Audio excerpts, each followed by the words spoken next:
let's see what we can find. If we can find some Cactuar, if we can find you know, what goes good with some Cactuar, things like that. So anyway, it's time for draft 2. I clean up the. I did, okay.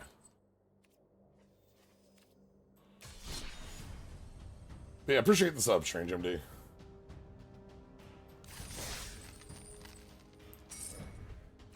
Alright, big tumbleweed gaming indeed. I wanna. Big green is always a fun place to be. In certain formats, it can be the deck of choice. In other formats, it can have problems with, like, either creatures not matching up or removal being just too much for them.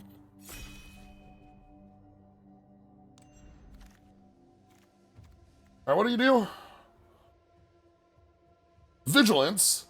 When you cast a creature spell, create a 1... Okay, alright. I'm already loving reading this.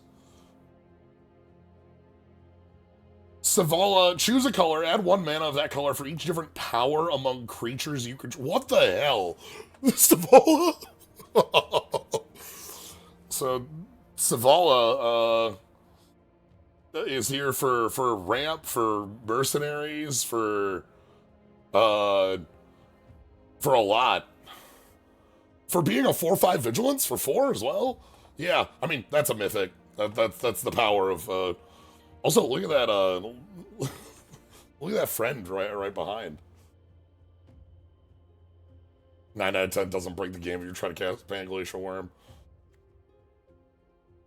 Yeah, that's the... Alright, well...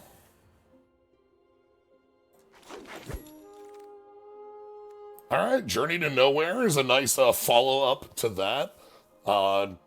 The Bristle Bandit would also be a good direction, as, like, just keep going in on ramp pieces. Possum looks good as well. Possum reuses some bodies, but Journey to Nowhere is just, like, a really clean removal spell. Desert's Dew is cool. Prickly Pear is cool. We had a Wrangler last time. Requisition Raid, very powerful, by the way. This is, like, very modal disenchant. You can do multiple modes. It is a sorcery to pay for it. That's what you pay for on that. Maybe I actually want the Bandit. Maybe I want the Bandit and going in on, like, big ramp times. Is that a little greedy?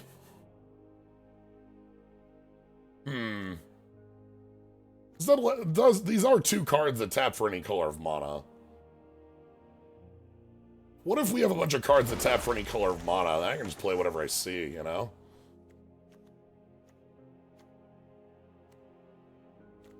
Getaway Glamour. Getaway Glamour's cool. This is Blink plus kill the biggest creature in play.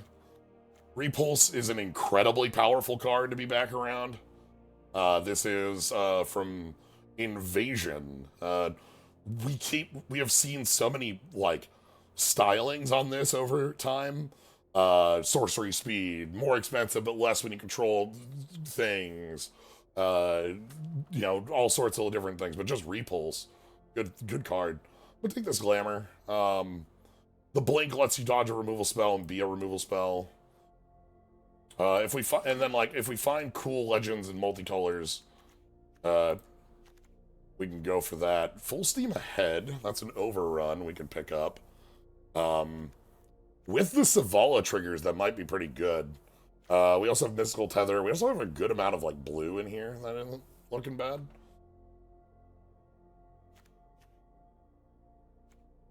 Varmint. Varmint's, like, okay. This card's, like, fine. Full Steam Ahead. Do I value that more than I value Mystical Tether?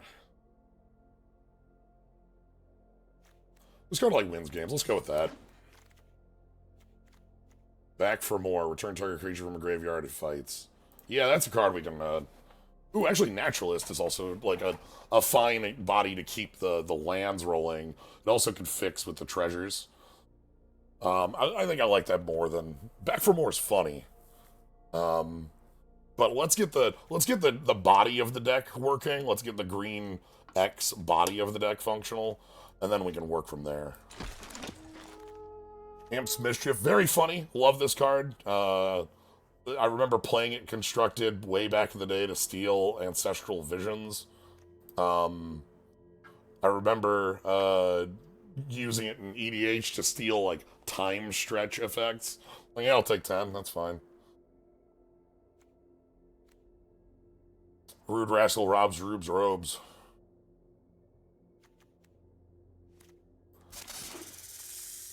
Kind of cutting green in the way that I want to have that be more open for us. I'm seeing it's not great here. We're not seeing a lot, and maybe that's I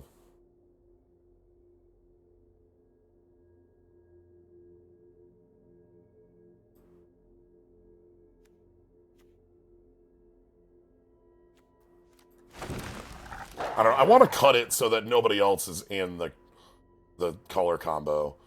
Tumbleweed Rising. Our deck isn't yet Tumbleweed. I like the mount is pretty good. Desperado.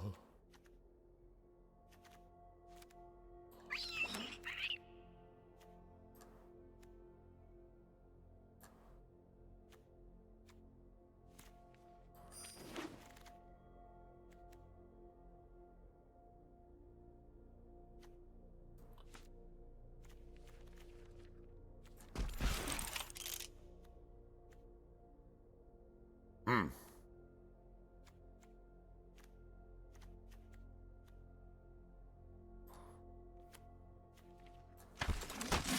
Okay. I want some more big things for a deck at this rate. This isn't exactly the bigness. Okay, hell to pay. Here we go. This is the sort of bigness I'm looking for. Spinewood's Armadillo, Dance of the Tumbleweeds, on-colored dual bits. Yeah, this is the stuff we want for the deck. I think Armadillo is the style I'm looking at right now. This has Warden Reach is quite big. Tumbleweed's also obviously huge. The Ward 3, though, makes this unfreaking killable. Gains life if you need be. Yeah, let's get the biggies going. Let's get big green going here. We want some Cactarantulas. Thoughtseize. Horse. Horse is probably not.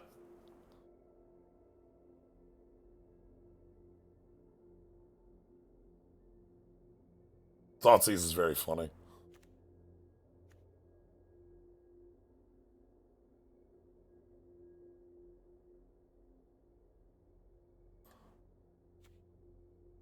Horse.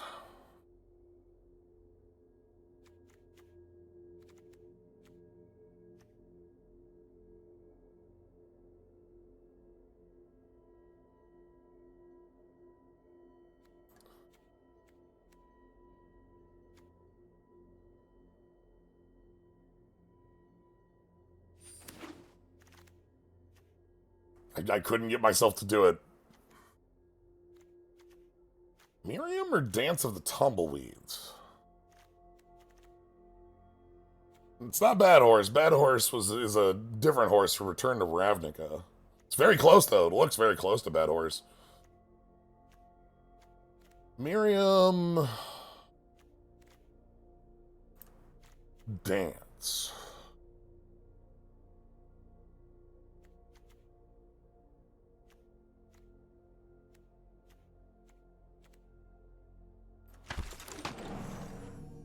Bad Horse. Grizzly's fine. This is another saddle creature. But yeah, so I played a deck way back in that standard Return to Rav standard with was it Calamity Hellsteed?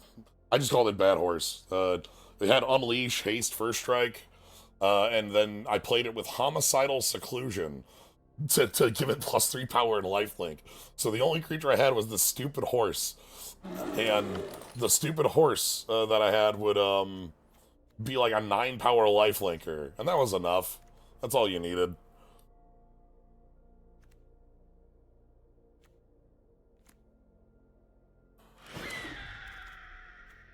All right, Dance of the Tumbleweeds actual. Thank goodness. I've been passing too many of these. I passed 2 of them, and I was pretty not feeling great about either choice.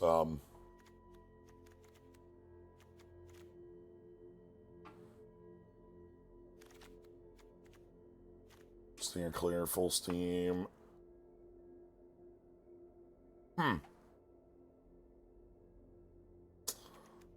Hey, Satoru. Satoru is an incredible, just wild card and constructed. This is so much. I'll take Pariah. Um, Wait a minute. All right, hold on. But there are like I've seen a human deck that plays Aether Vial for your human stuff, and Satoru draws cards off anything getting vialed. I've also seen it with Bloodghast in recursion piles. I've seen it with like with Bloodghast with that. But I've also seen it with Norin the Wary, which is hilarious to me.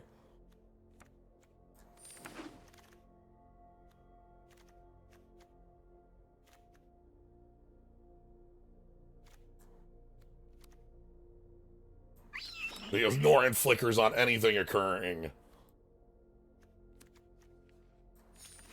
And then draws you cards. I've also seen it in affinity builds. Because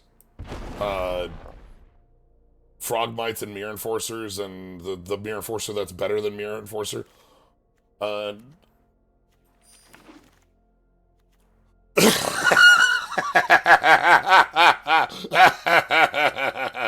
got him. Armored Armadillo is a Mega Man Xbox boss, yes. Do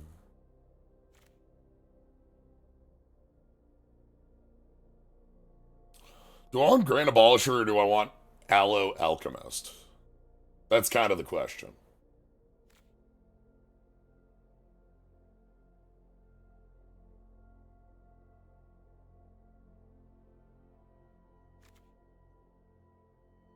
Like,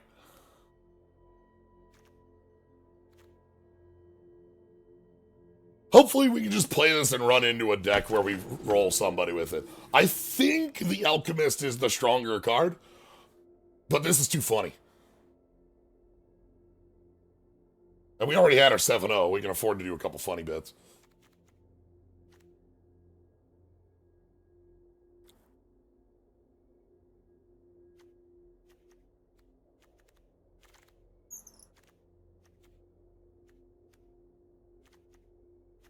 So, Paladin, back for more. Molten Duplication. This thing's silly. Cheap. Archway? Don't hate that either.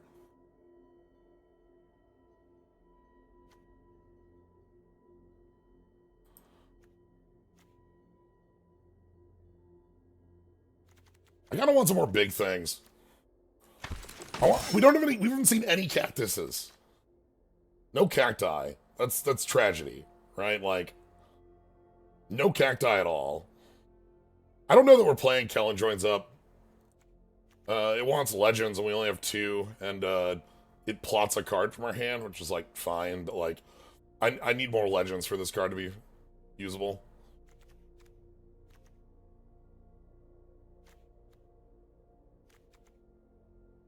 I'm doing on like interactive pieces because we could do the bovine intervention thing. It'd be funny. Take more naturalist. I like this card.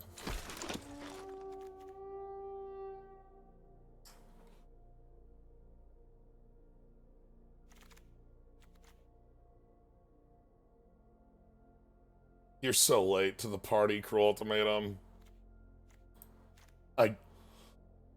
I would love to build a deck where that functions, but Savala only makes 1 color of mana.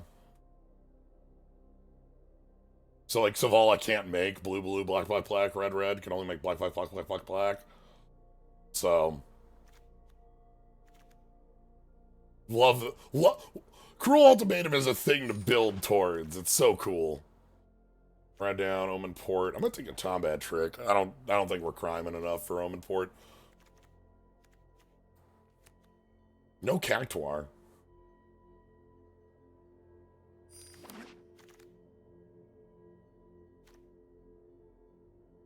Upkeep, upkeep, upkeep, upkeep, upkeep, upkeep, upkeep, upkeep.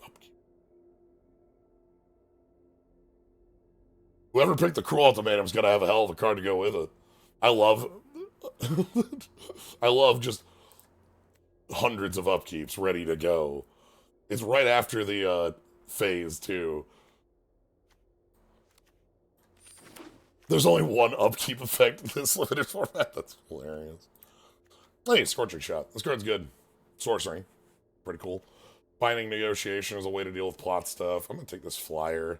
We could map, but I just don't have a lot of stuff at the top. I didn't find any Cactuars.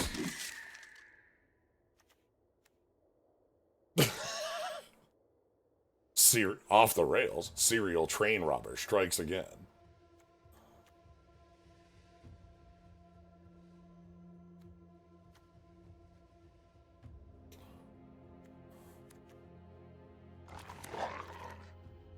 Kellen joins up. I think the Mount, actually, because we have Miriam.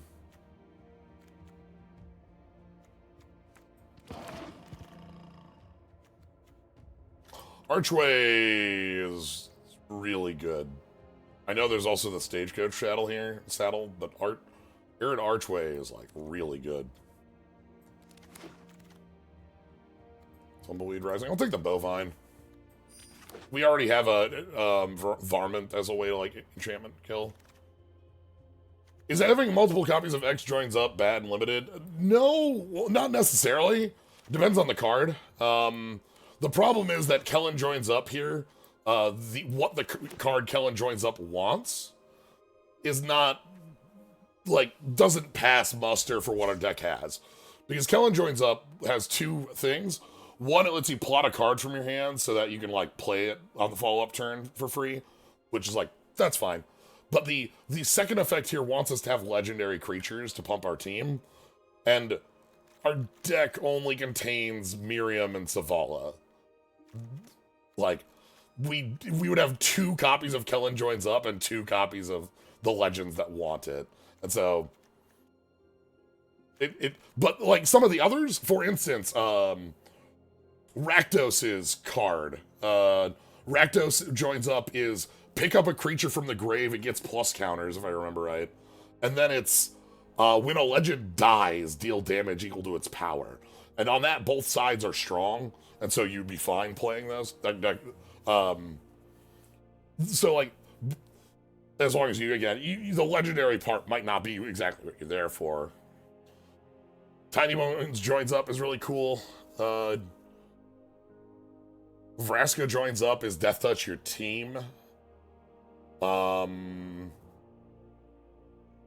Annie Joins Up is a removal spell that also doubles triggers.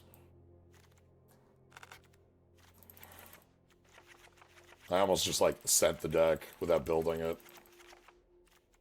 Okay. Random Abolisher, take the shield. Thanks. Glamour, Lassoed by the Law, Supplier, Griffin, Bovine, and then Ankle Biter, Tumbleweeds.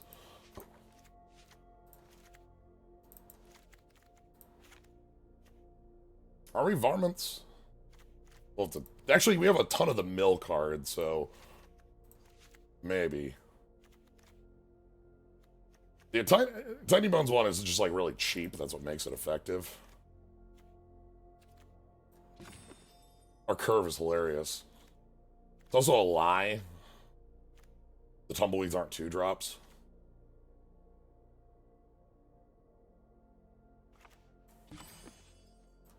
Alright. Pariah is funny. You can put it on your opponent's creature to be like weird fog. You can put it on your own, obviously, to block attacks, things like that. If you can get it on something indestructible, you get to have a really funny time. Yeah, 1 overrun seems fine. But yeah, Archway. Cool thing about Archway, by the way, tutorable off the dance, so like I can grab that out and like kind of build the mana a little better that way. Let's give it a shot. I'm really sad we didn't see any cactuars. Like, didn't see any. I love the cactuar. I really wanted to build around cactuars.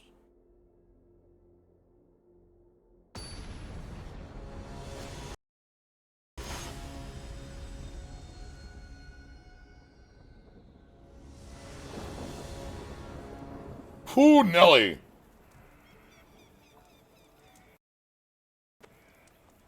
Whoo, Nelly.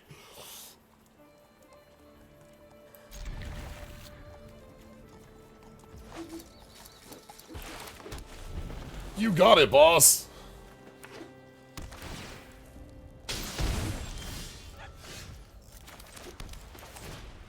We get to earrings, then we get to Miriam earrings.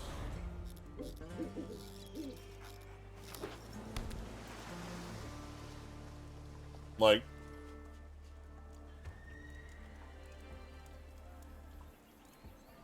we also have a paladin on 4. Okay, we are brazen borrowing. This is a card in this format.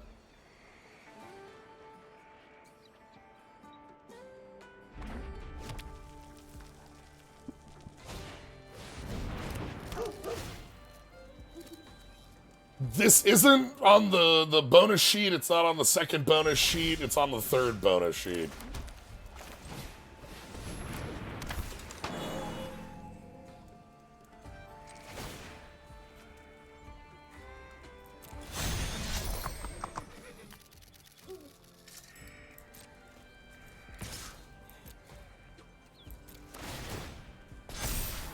No, thank you.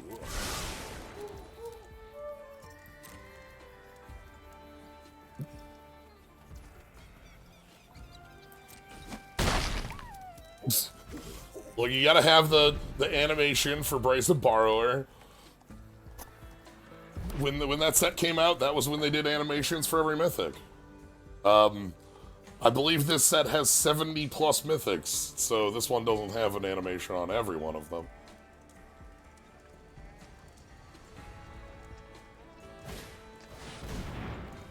Crown. Crom. Yeah. That's cool.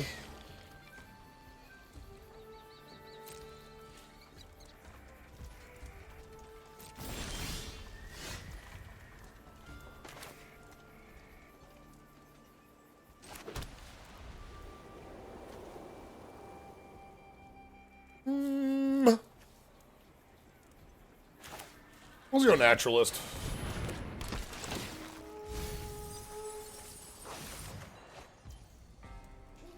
Okay.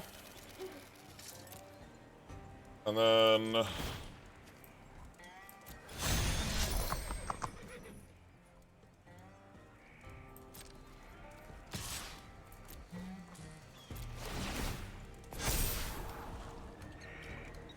yeah, that one's fine.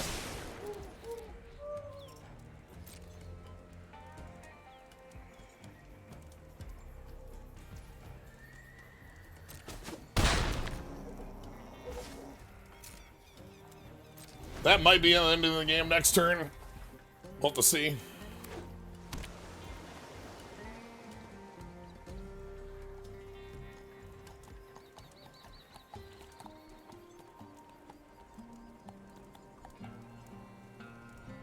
The big thing that makes saddle different from crew is that this is always a creature. You don't have to like crew it or saddle it to make it a creature. It's just always, this just always is. Rather than like crewing it to turn it on, you put a creature on it to give it its ability instead.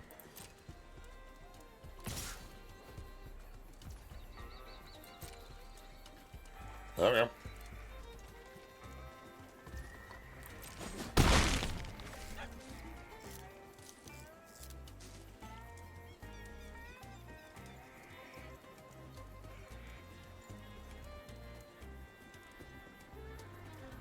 So if they go for a removal spell, I'm holding up Take Up the Shield for that reason.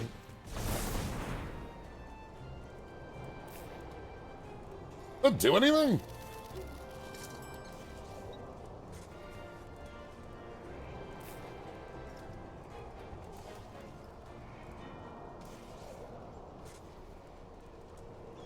Doing math. I have 5, 10, 14 minus... Yeah, I think I just have lethal anyway.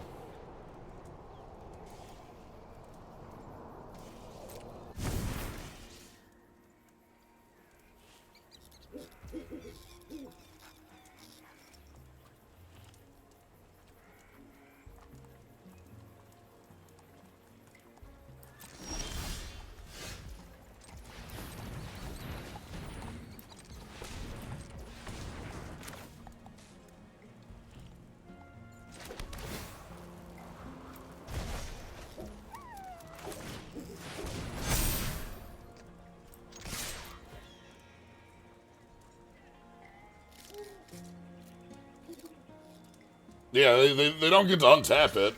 And 5 plus 5 plus 1 is lethal. Alright.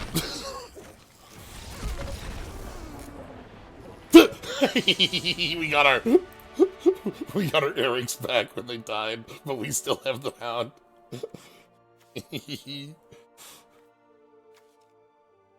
Alright, Miriam worked.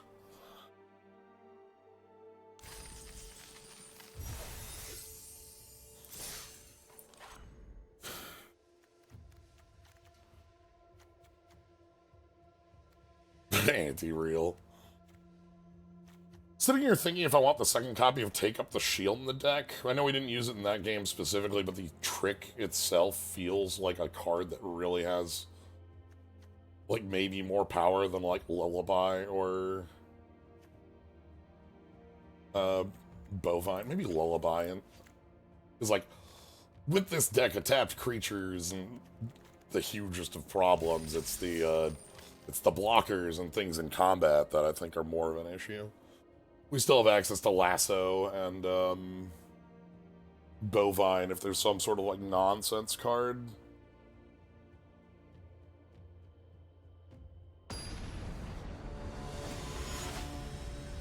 Alright.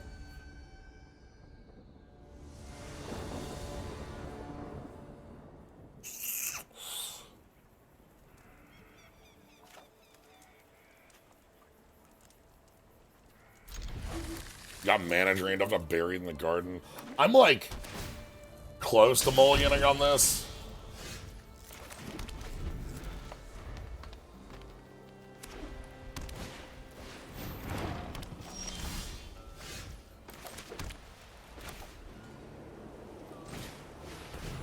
We're probably using the Lasso to keep our board and keep moving on our end.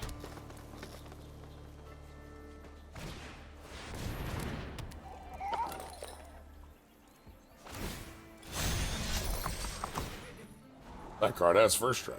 Don't fall for it.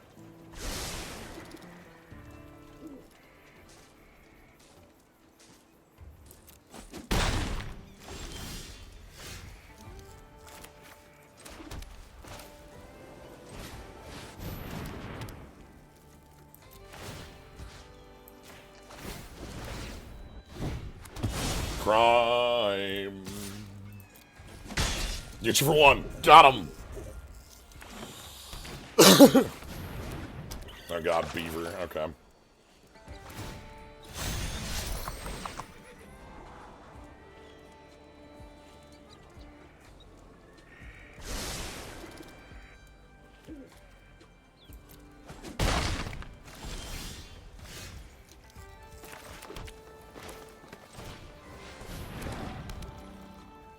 Okay.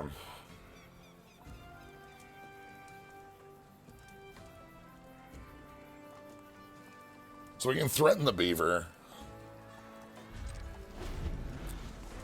And I have Bovine if I need to do things to problems.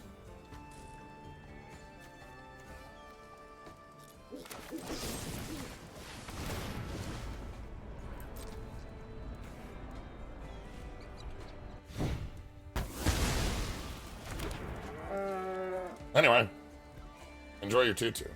I don't think they have anything else to play. They would have, if they had another creature, they would have done it.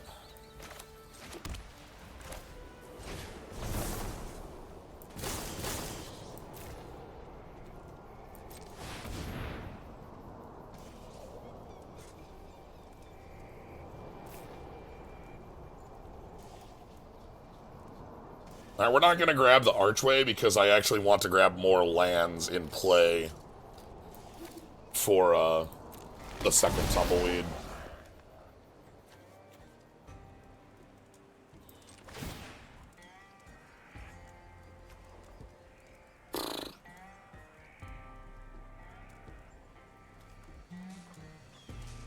I'm willing to do this.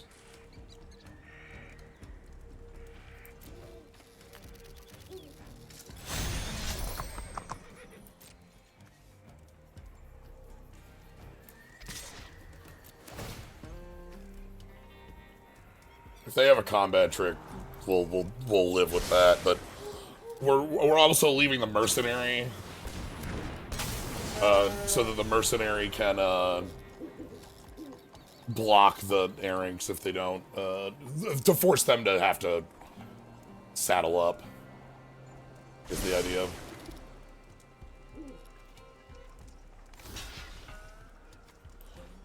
I suppose it opens us up to this line here, but. Oh, okay, we were never... That was never happening. Alright. Good to know.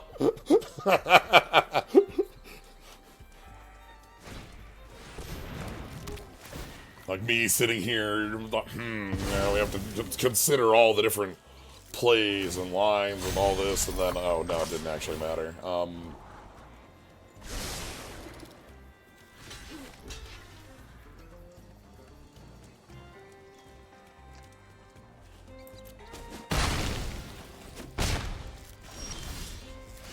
That's me padding.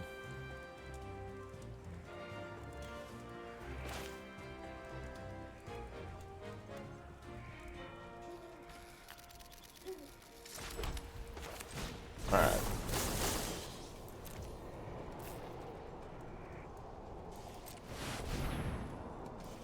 We're gonna go grab...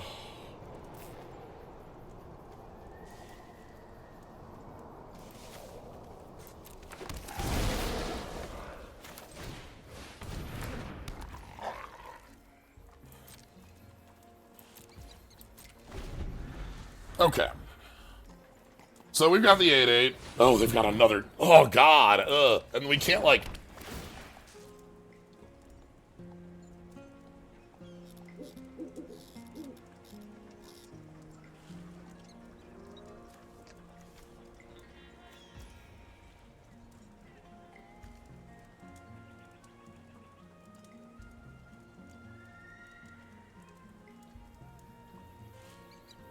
If I kill that on the stack...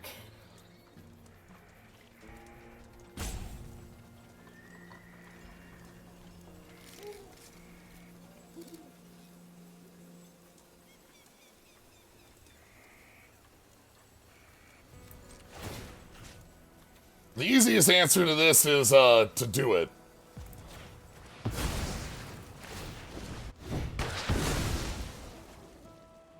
That's what I thought. Because it's not O-ring, it's like, as long as it's in play. So I don't think it works like that, which is good.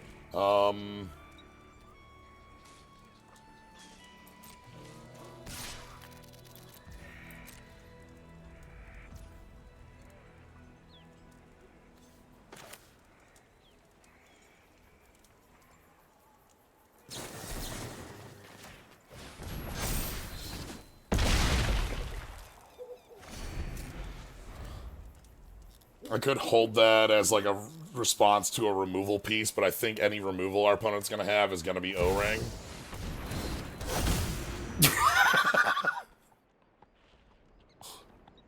So I'd rather like get a life total lead going.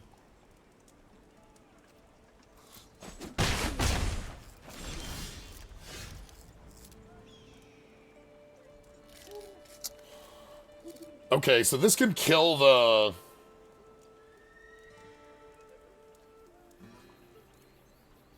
Airings.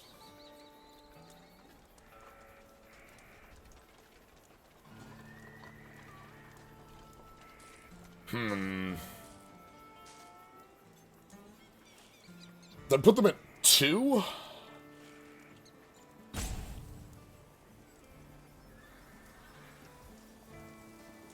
Oh no, it's no other golden creature, so I can only blink it because I've got the biggest. It's not that player controls. So I could blink that. That's still not lethal. It only puts them at 2.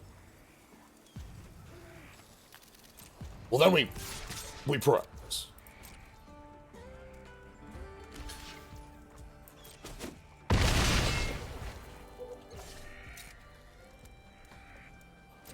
I can blink the holy cow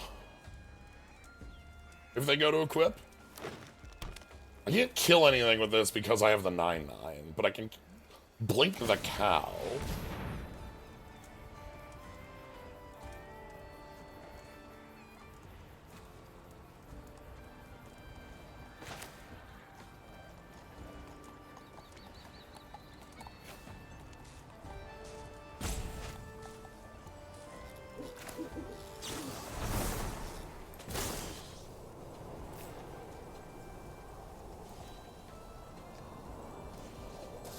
If I blink the cow, they gain life, but then they don't hit me for 1,000,000,000.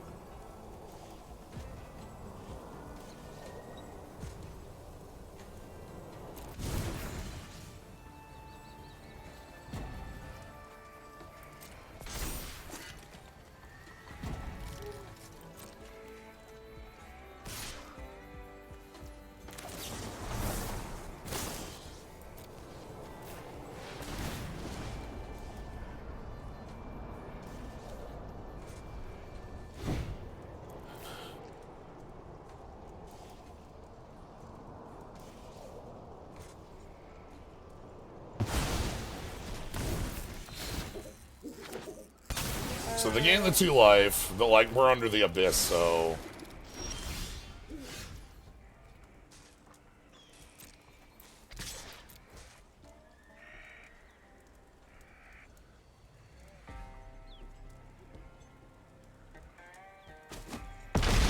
okay. Now all we need to do is hit.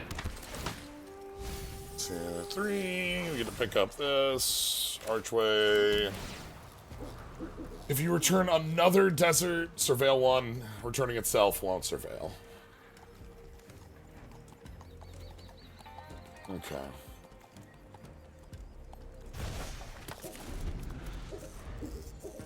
So they did top, which is probably their 6th land, so they can do something. They're going to attack for 5 in the air.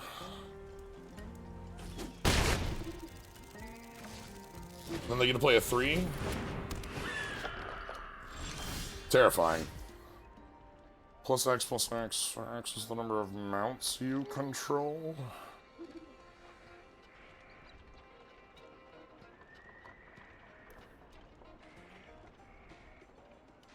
Okay.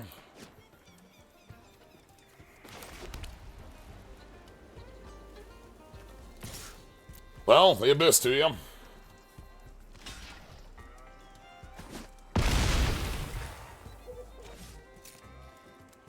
So next turn they get to move the ring onto the Griff and then attack for a bunch of lifelink.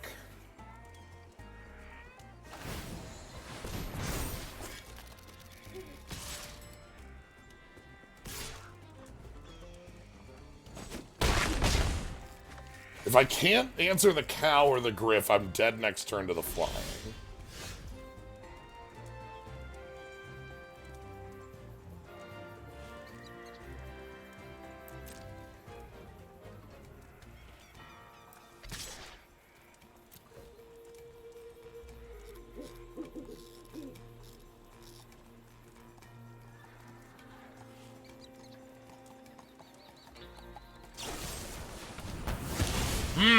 Well, okay.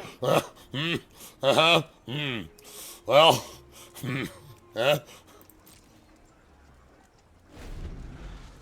The Lotus Ring, by the way, you might think, like, wow, it's got that tap sack for 3 mana. The fact that it's just +3/+3 vigilance, like, for 3 in, 3 out is a lot, is enough to make it quite real.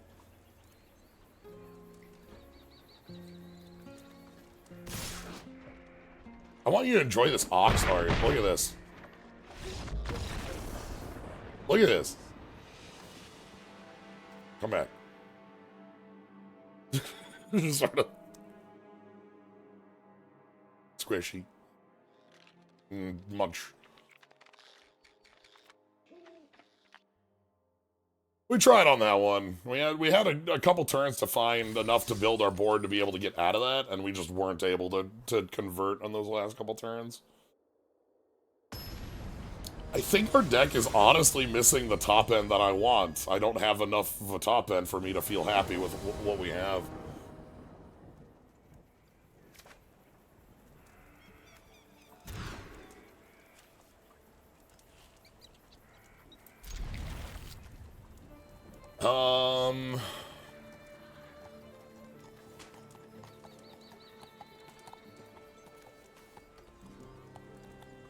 Honestly, this might be the card that wins the game, is the problem.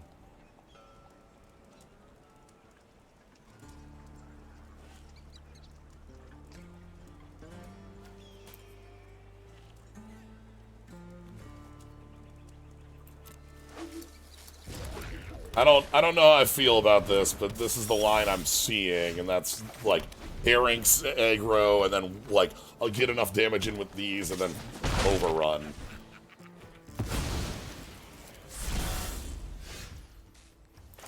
You might be wondering how the hell we're drawing the lands. It's just scrying off the Herringses, basically. Oofa. Hopefully they don't have a Grizzly Bear, a 4-2 here. If they have a 4-2, this looks pretty bad.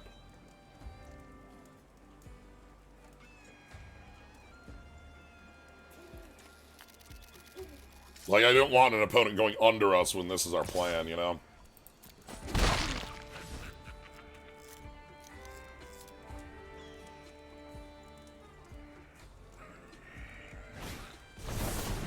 Tumbleweed for a land, okay. Probably color fixing, if I had to guess. This is all mono green right now, so this has got to be going and grabbing. Yeah, color fix. Okay, really want to draw a land here. Well, that's fine. We can force it next turn.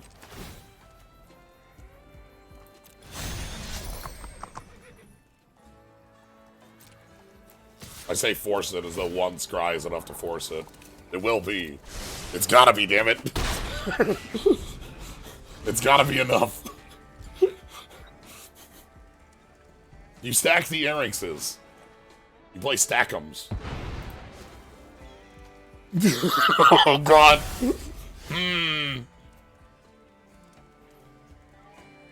Maybe not good.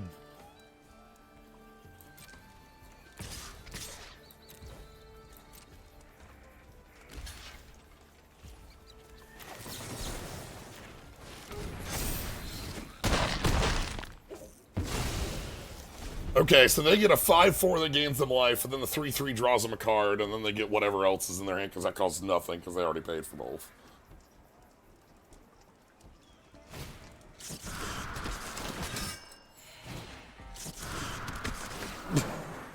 Alright, and then? Do you have, like, land Cactuar? Oh, wait, yeah, you're right. World of Thunder Junction. We have Cactuars, we have Stack'ems. Oh, God. This card's very powerful, by the by. Free land every time you crime once per turn.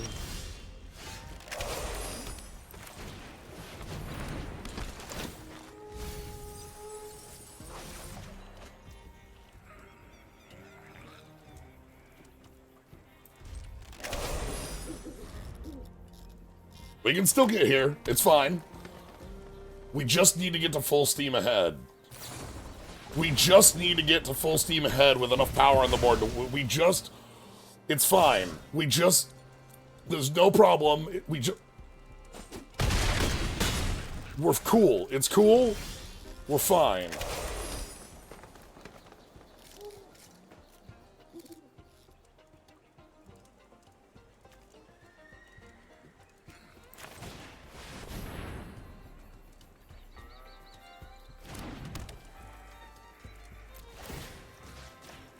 There's no problem. It's cool.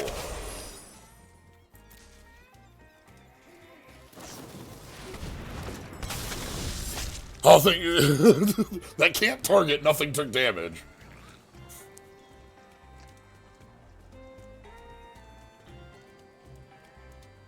So I have to double block on, like, Free Strider Lookout. And then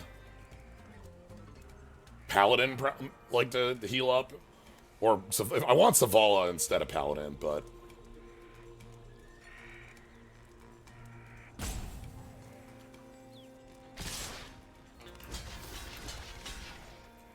if they have a trick, we're so smoked anyway. So hopefully they just looked in our graveyard for no reason. It's fine.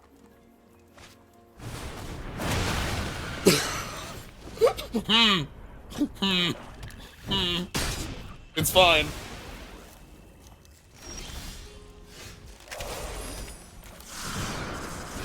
It's fine. Everything's fine. We're going to be fine.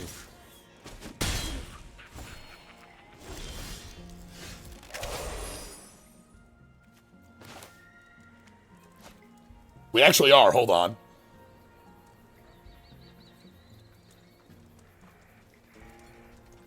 Everything's cool.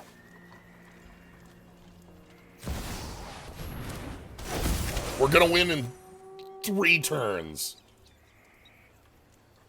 2 turns. We're gonna win at 2 life with that rooftop assassin not killing us.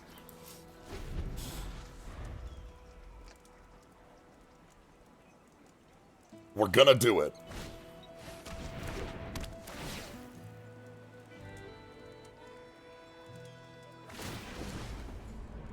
That's a little bad. Not great. That one, not great.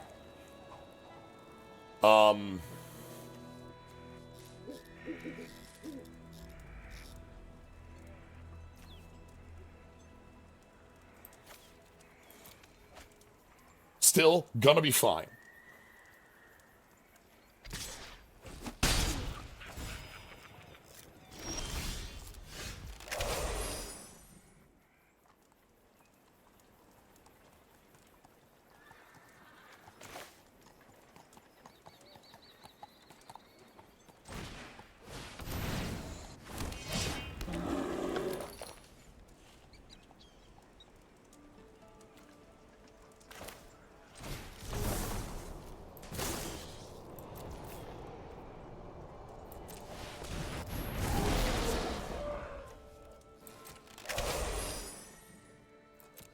Are you ready? Everything's gonna be fine.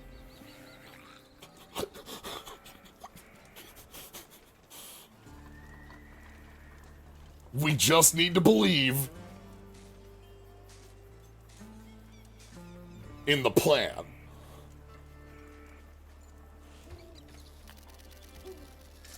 Hit me for 2. Play, I don't care. Nothing. And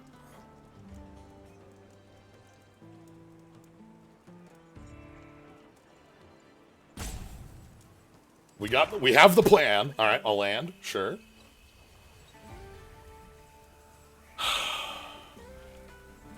I think they have like Primal Might or something. I don't know. They're looking at their stuff. Why would we have a backup plan?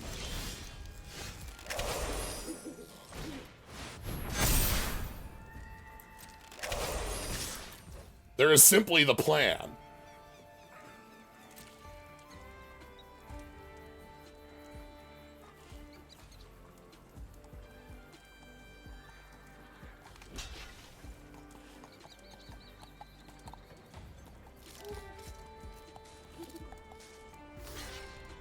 So this is 7,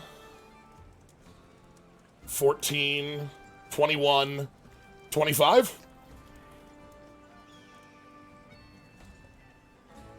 No, that's 12. 12, 13, 23?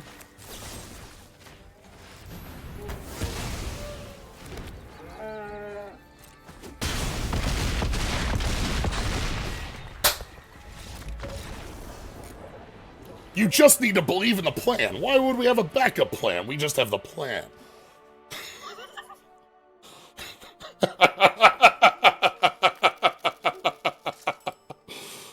Oh, Magic's good. Doom Train.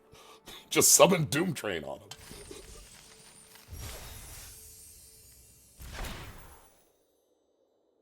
him. Okay, good. I think the best part about that plan is that I needed to draw the bovine intervention.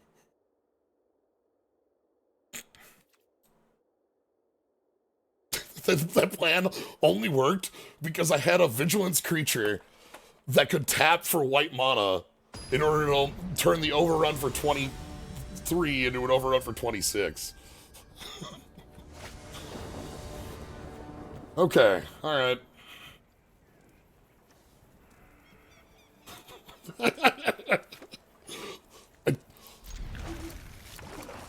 I talk about this a lot when playing Magic, and part of playing Magic and part of playing games in general, just anything, is you're not planning around. Sad we can't abolish her here.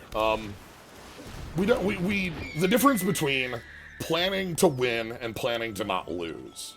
You can play defensively and stay alive in games like that, but you need to have, like, you need to plan a positive path to victory rather than just cards I am playing in order to stay alive.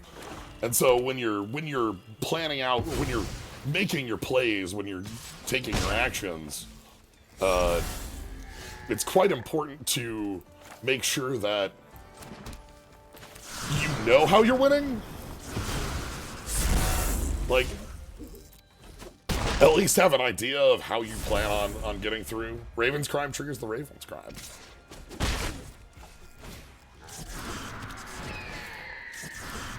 Alright, Loan Shark draws a card. Opponent's plotting for days.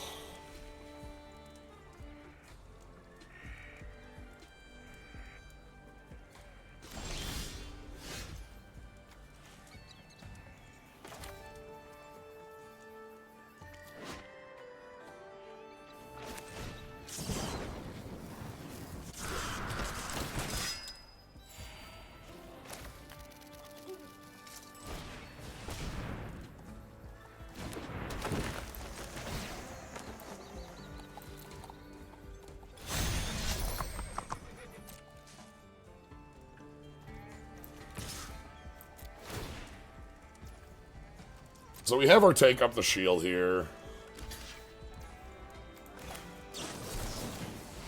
They might have their own kill spell or trick and response. They left up all their mana.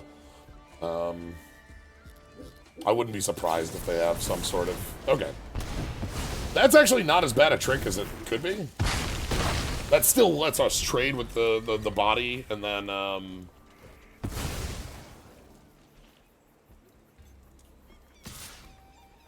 like, things look well. We want... What's another Loan Shark? I think I want my supplier going, and I want to, because I can't dance for a land. I can Grand Abolisher plus Naturalist. I think I want the flyer.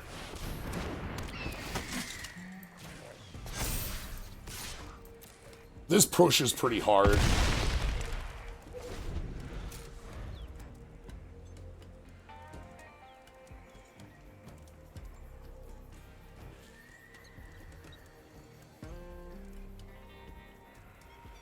Alright, so they probably are going to play a spell first, then play their Loan Shark draw card.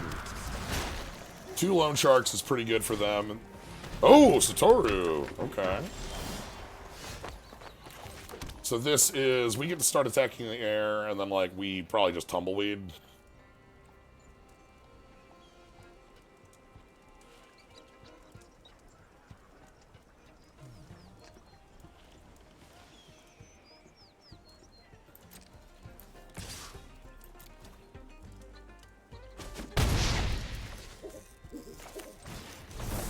They've drawn all these cards, but they haven't gotten,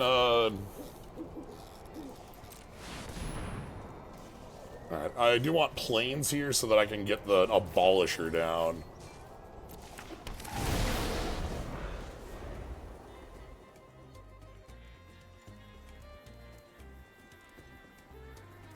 If they go offensive here, I'm just taking hits.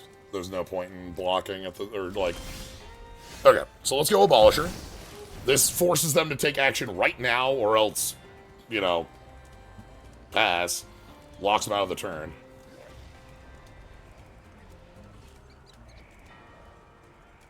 So I think they're gonna, like, take their action now.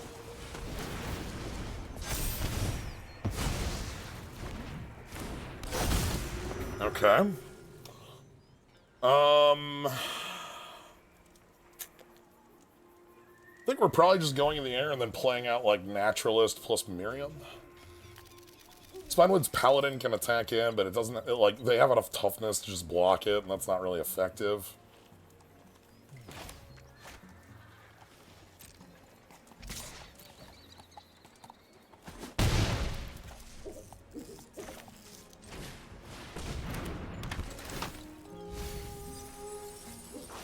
Okay, treasure.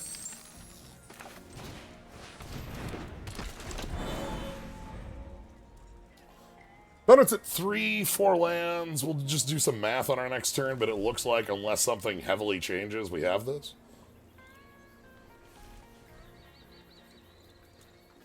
They have the Raven's Crime. That can drain them back up. They have to have like a kill spell for Abolisher and then something on our turn too is probably the most likely.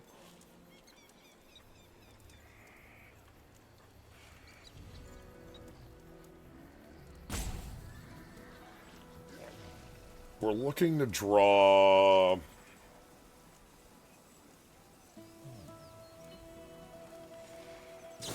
anything that looks like a combat trick. Interesting.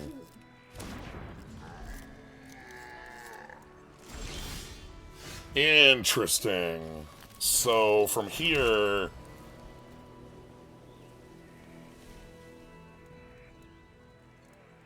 I don't have enough on an all-out, so I just...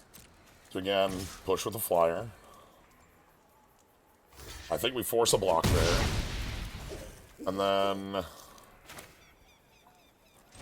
Naturalist. Grab a land. Spinewood's played. Because we want the body in play to be able to all out next turn. 5th land. So, what we need next turn is, we have 7 attackers, one of them is guaranteed 3 in the air. We have a 5 power trampler, which they have a 4 toughness creature to put in the front of it, just as one of their blocks. So, like, 4 for 4, and then we have... So, 6 is our minimum right now. They need 2 blockers or a kill spell for the supplier.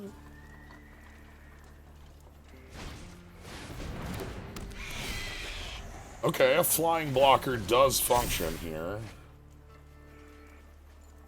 Let me quick do some math on how that helps or hurts. If I choose to all out now, we get in for 1 point of trample on Spinewood's Paladin.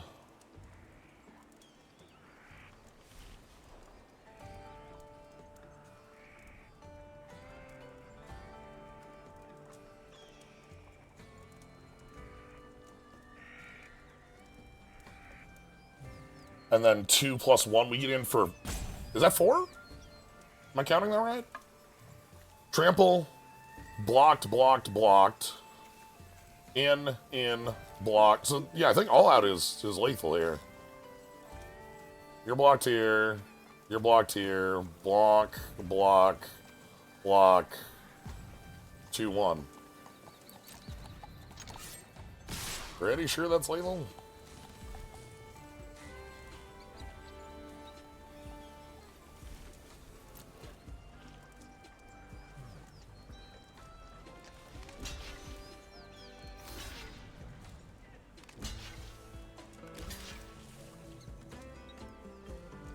I think they're coming to that conclusion as well.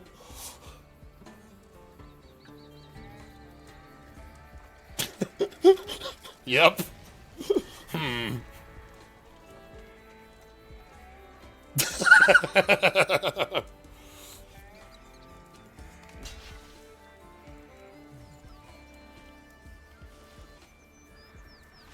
All right.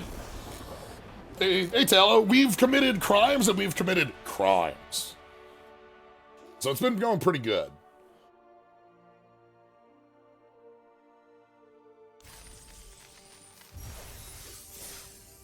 We're currently 3-1 in draft 2 with our. We have a Selesnya deck that wanted to come together to be big time, but doesn't have as much big stuff as I want. Narya 24, Born in the Year. Hang Abolisher. Ooh, Ankle Biter.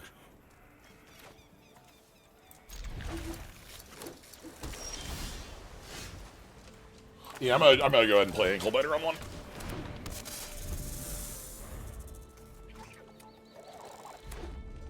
Ooh, okay. Ha! Yeah, okay. When do I have to stay? Are it saying Born in the Year 20XX? I think like Mega Man X. That's when I have to start saying that.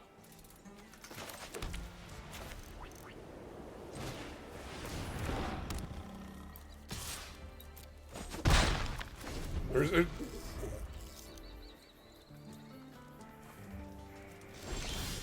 Uh-oh.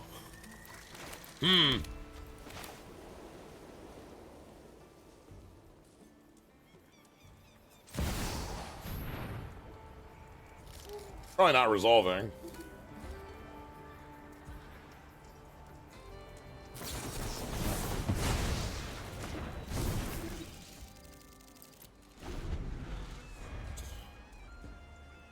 Okay, they found land 3.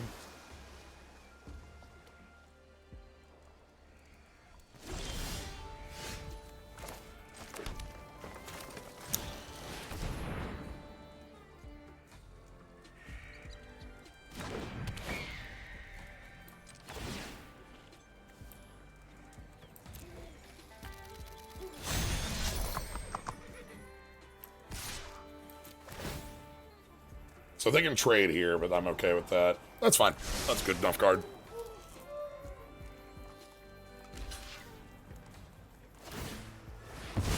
Oh, okay.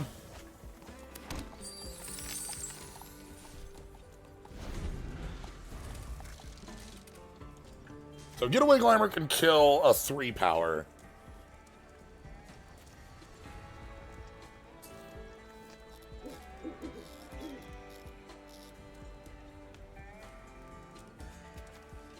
This card's cool. I mean, like, does a lot for 1 mana. Like that, the fact that it's a 1 mana card that cycles late makes it really good. I think you're getting getaway. You're gonna Getaway Glamored. I don't think you can stay. Destroy target creature if no other creature has.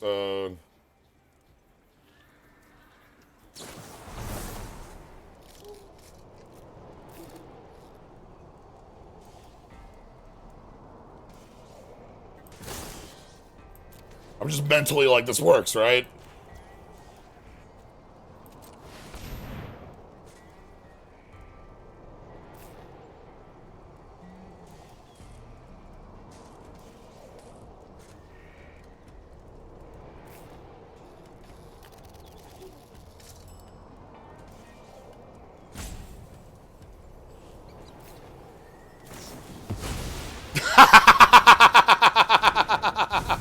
Okay. Yep. That gets the treasure off the table, and it lets us do combat.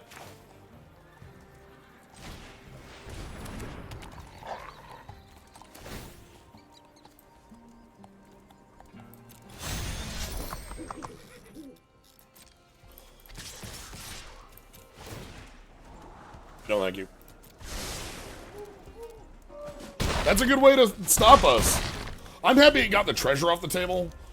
Here, that means they're a little more stuck on their mana, and that gives us a little bit more freedom.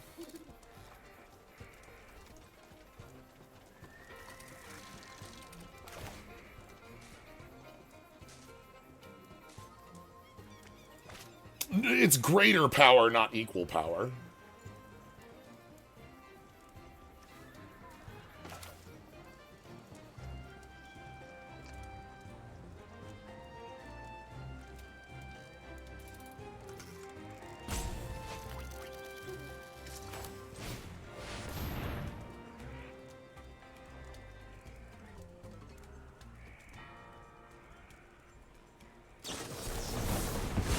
Okay.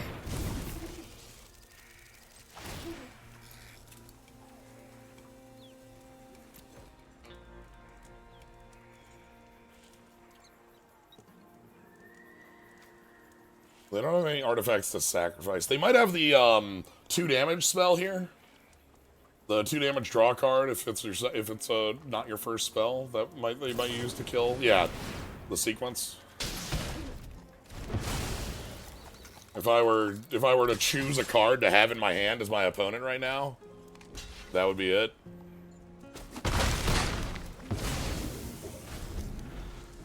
Interesting that they cared to trade their 1/1.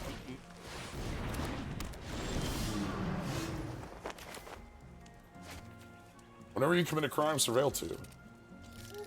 Wow.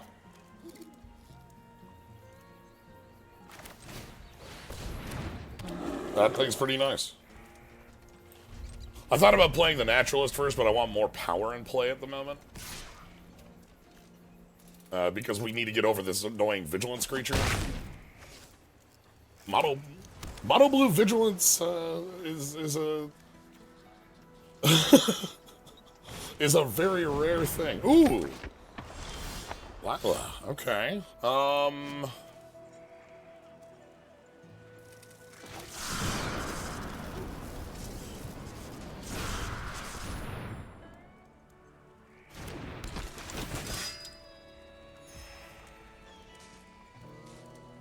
It's a real thing. It's just a rare thing. Rarer than,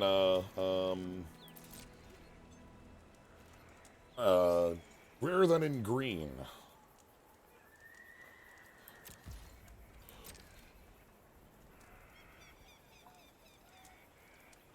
You might say Sarah Sphinx exists, but Sarah Sphinx is a fake magic card for considerations of what isn't within the colors.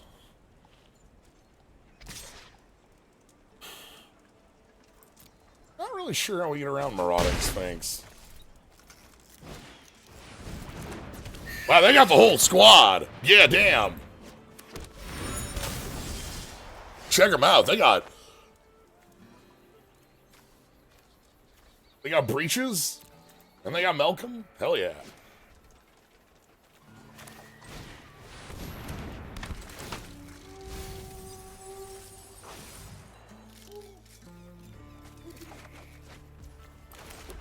Okay. Nothing here. So multicolored spells get the double up.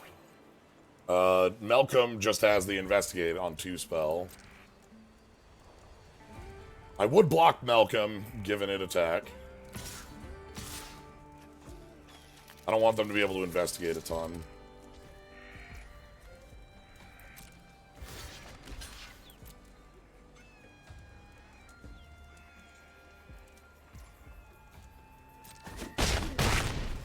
Yeah, there's the other half of the color pie that it's a very shifting thing. Okay. Things that are true about it now versus 5 versus 10 versus 20 years ago are all different things.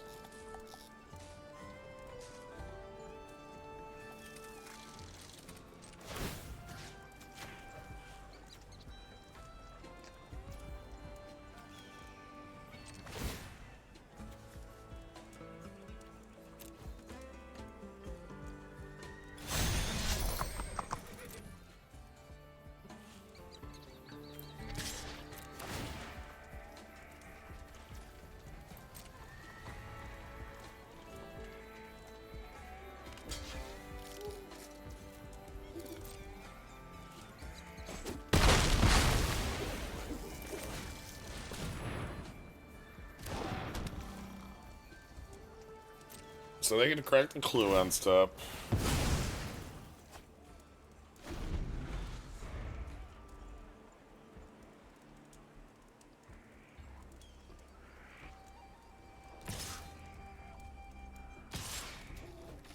Yeah, train would do it.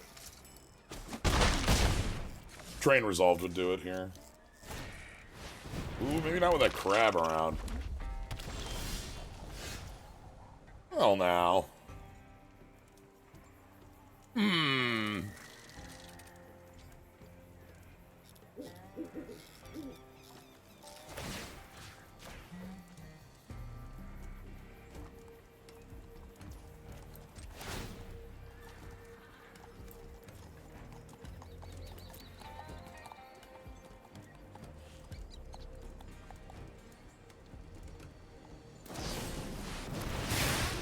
Okay, alright, okay.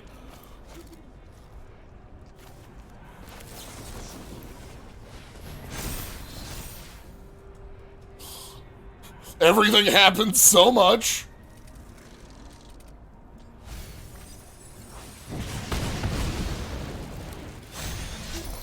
They milled Phantom and Drake. They are digging for something. Alright, let's try and dig for our own. No thank you. We get the lifelink on this attack. It's the only reason this isn't, like, the end.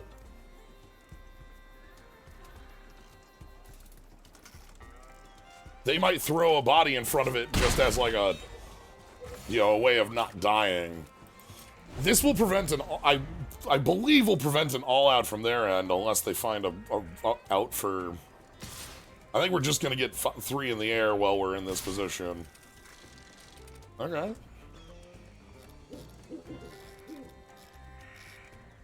I'm willing to take this hit. So we go to 7.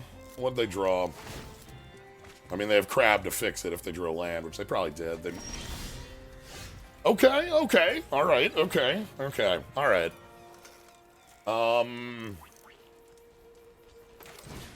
Let's dance.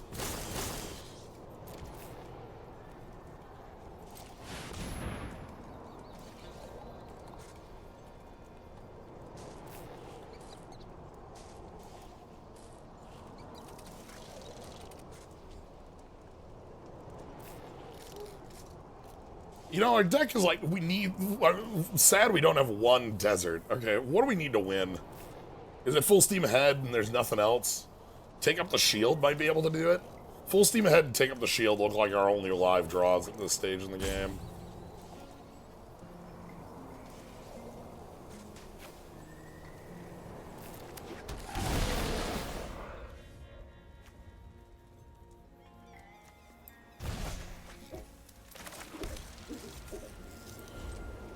Alright, they've got 5 in the air.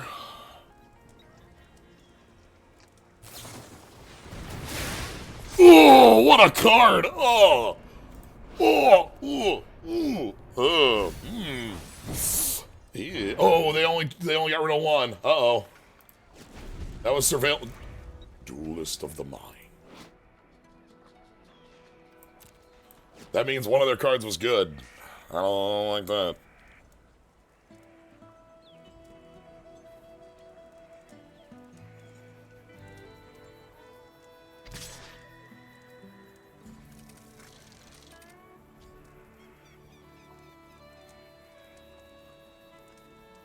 I think they wanted to trigger the Sphinx, was the reason they unstepped it. I agree, there's a lot of reasons to want to main phase that, like, but I think the Sphinx is the big one why they didn't. That way they could, like, smooth draws over a little better, and then crab to finish smoothing.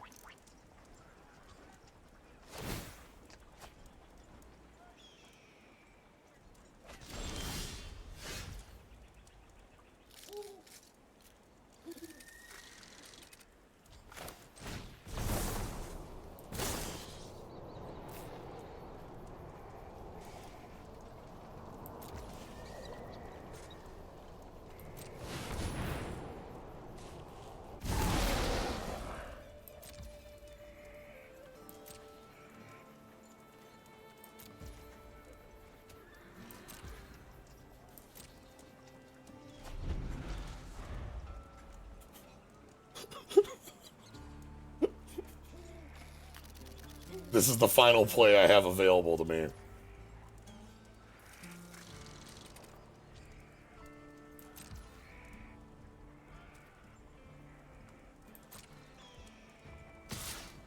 Okay.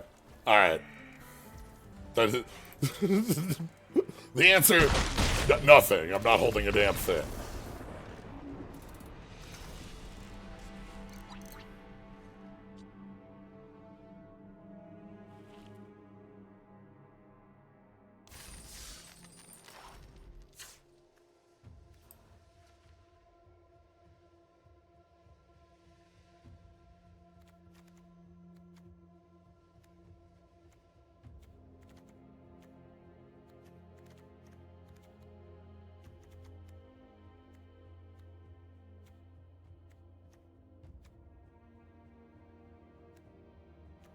That's what I'm thinking about is second train. If so many of our games are decided by it, it's a card that a second copy of is probably worth the inclusion.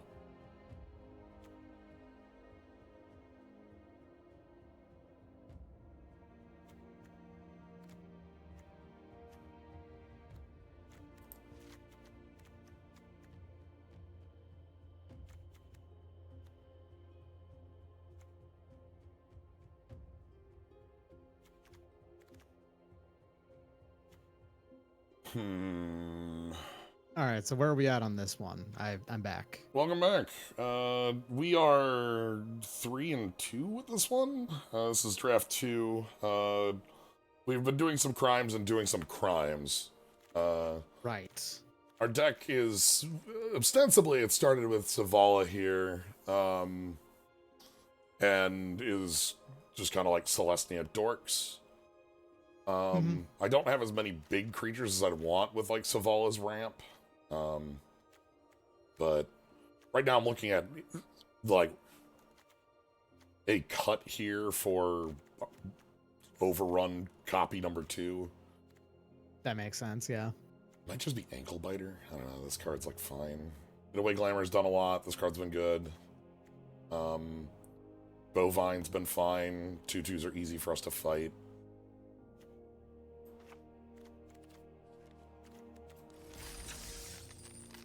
Yeah, 3-2 with this. We had a Let's see if I curse or I bless you. we had a game that was very much all right, the only way to win this is for these exact circumstances to happen for the next 3 turns. And, well... All right. Sometimes circumstances occur. All right, I like this curve. Circumstances are real. Trained Earrings into Drover Grizzly with a 4 backing it. That's a good 2. Oh, Vial Smasher. This is very good card. Yeah, okay. Vial Smasher is a Tarkir goblin. No, hold on. Is I think of Ankle Shanker. You are thinking of Ankle Shanker, but Ankle Shanker is Vial Smasher from the wrong timeline. Right. Okay. Yes. Vial Smasher is the modern. Right. That's the. Yes. The Dragon's timeline version Yes. of Ankle Shanker. I say wrong timeline. I mean the timeline that doesn't. It's the wrong timeline because it's the wrong timeline. They know that it's the wrong timeline. Yeah. I do not mean that in a. You know what I mean. Yes. It's again. It's not like Wizards disagrees with you. They know for a fact that they made a mistake with making the Dragon's timeline the one that stuck instead of the Khans one.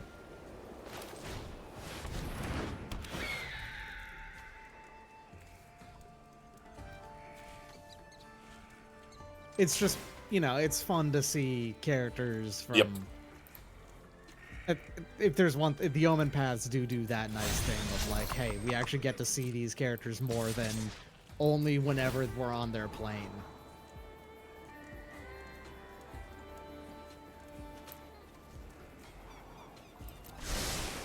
So the problem with drawing that is that I don't actually have double green right now. And I'd rather be able to get Supplier going. The other problem we have is that this Apothecary is like life-linking, like, gaining 1,000 life. Because it life-links on the ping, too. I'm not winning this race. It doesn't seem like it.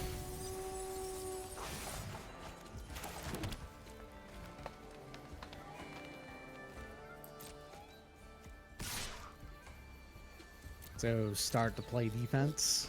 Yeah. We can use take up the shield to play a reasonable defense.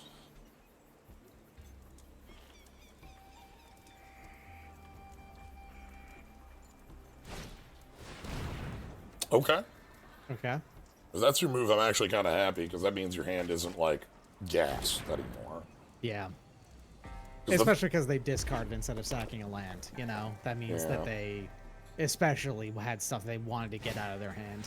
Okay, Lackey.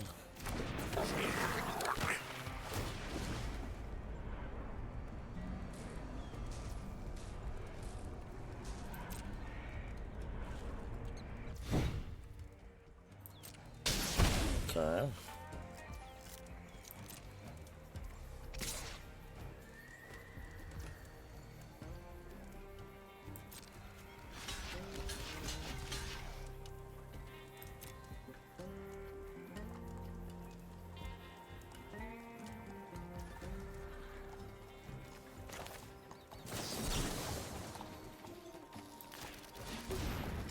Yeah, they had to make decisions on, like, what any of these would have been from, because Thunder Junction, Empty. story-wise, flat out didn't have any sentient life before the open paths opened up. We must have drawn that off the the draw tube, because we would have played that anyway. Yeah. Okay. Yeah, the time shenanigans with cons are very funny, because Ugin was a super wizard enough to set things up so that if I am dead, the timeline is wrong. Like, I love a wizard who has the ego to believe that it is the wrong timeline if they are dead. Like, if Ugin was still alive, he would be considered an Elder Dragon. Yeah. So, like, yeah, right. it makes sense that he would. He's just as much of a fucking schemester as Bolus is. He just happens to be on, the team of everyone's. He's on the general good guy side. Yeah. He's still an Elder Dragon. But yeah, that's what I love, is that, like, the setup of something is wrong with the world. Like, and that thing is that I'm dead, and I'm not able to interact with it anymore. Okay. They drew an almost non-functional removal spell. It kills my 3/1 and nothing else. Nice. Okay. I'm glad I pumped the Griffin. I mean, I say non-functional, but it's going to be, like, a lot of... It still does work, and they don't have great attacks, but they do still have attacks. Yes.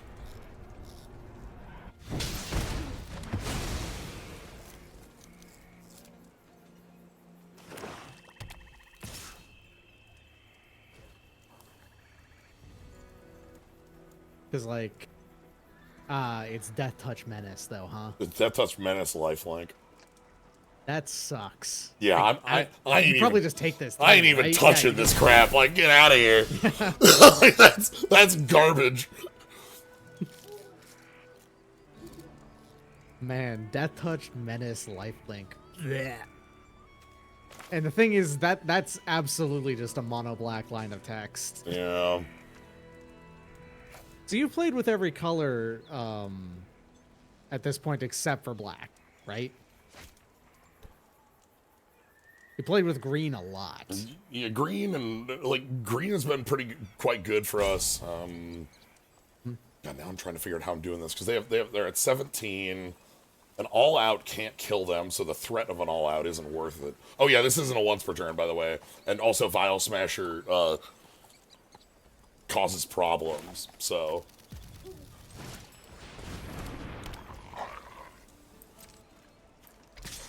I think I need to go in. Wanta Griffin does outpace the lifelink slightly, so... The thing, too, is that, like, Drover Grizzly can hand Trample off to the team, which makes for, like, a threat. I might have to blow up this stupid roundup. One problem with crime as a mechanical definition that I have found from tinkering with it in my own brain is that a lot of its triggers will inevitably have to be once per turn, because a lot of things that theoretically you could trigger off of crime would also be crimes. Theoretically could. I mean, not necessarily that they all are. In fact, they made sure to avoid almost all of them. Like as they are triggering right now, crime, to be triggering crimes. crime, triggering crime, yeah. I'm gonna... Exactly, yeah. We're just gonna say no to this. There's, I think, 2 cards in the whole set that are, like, aren't once per turn crimes. Vial Smasher is one of them. No, like, I mean this one, when you commit a crime. Sorry, Rattleback Apothecary, yes. Yeah, Vial Smasher's not a criminal, he just likes criminals.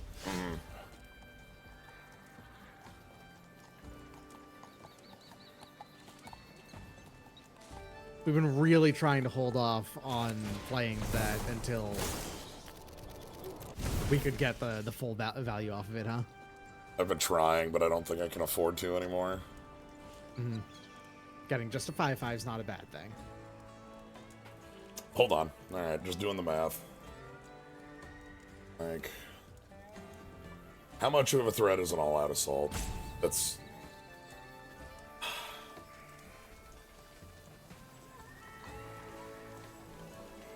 Problem is that they have plenty of toughness to block on the ground.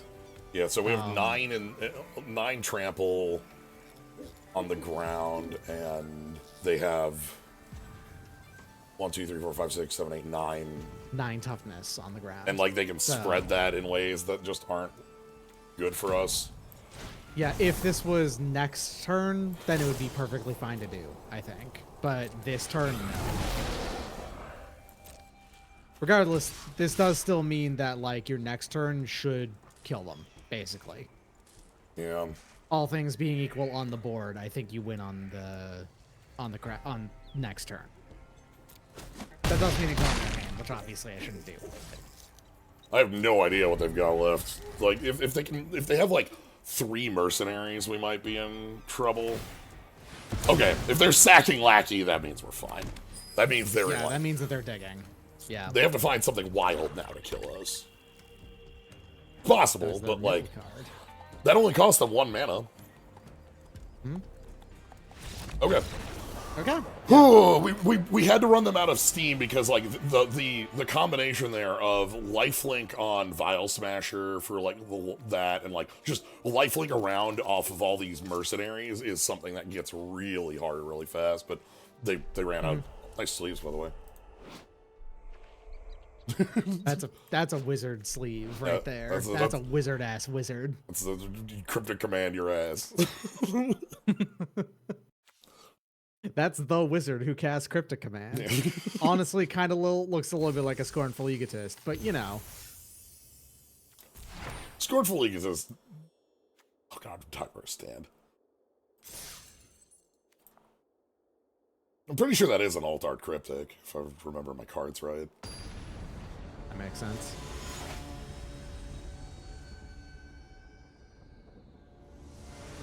I actually gotta admit, I like what they did with Oko. For the legacy that is Oko's card, you know? Yeah. Like just straight up leaning in on Oko being like a major villain now because his card was a major villain. Yeah, he's like a...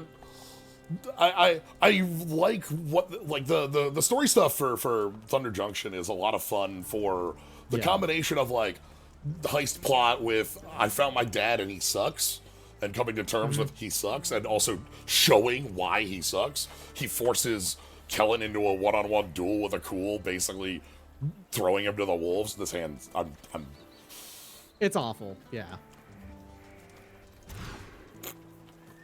Sure. This is fine. As far as 5s go, it's better than that 6 and 7.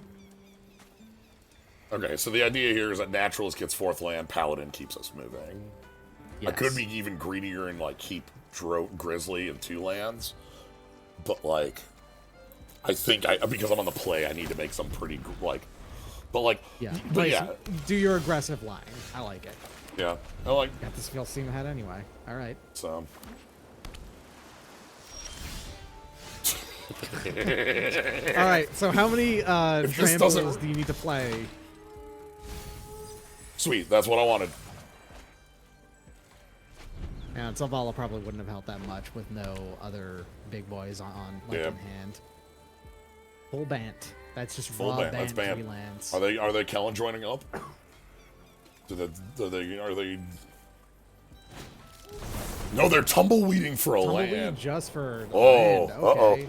That might mean no. All right. So it's just 3 lands, but 3 color. Alright, plot. Get in. Archway's a good draw here. This is 2 land. There's a lot of land draws. Mm-hmm. I expected the 4th color with all my heart. Yeah. Ooh. Oh, Zavala. Well, Zavala is very strong. However, Zavala going wide won't stop the full steam ahead. true. All right. Well. Arid Archway is pickup, Surveil 1, ETB stat. Surveil 1 is... Surveil 1 if you pick up a desert. Oh, okay. Well, And fair enough. yeah. It's still good. Yeah, because it's still a bounce land. Bounce lands are inherently good for... so long as you don't have them on turn 1. Yeah. Oh! No. Lotus Ring. Oh. So don't really worry about the sacrifice add 3. This is +3/+3 vigilance. Yeah. That's the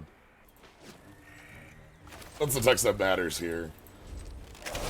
Also, they played a 7/7, which hurts. You know, and they also have access to 1, 2, 3 mana. So Zavala taps for mana equal to your different powers. And also, it makes mercenaries to allow you to adjust your powers. So, good luck. Vigilance, huh? Yeah, fun. It's, well,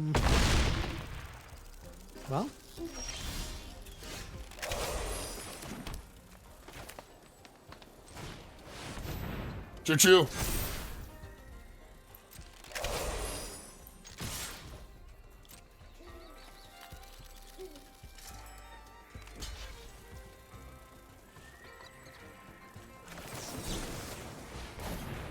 This is probably fine. I've definitely done the math, and I'm probably not dead.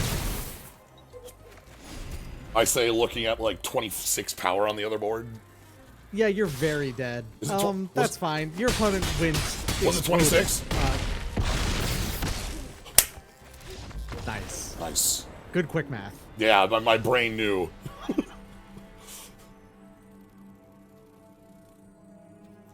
All right, so I can't say I cursed you, and I can't say I blessed you. I suppose I blessed you. That's what I love this armadillo. Pretty good. Look at this nice armadillo.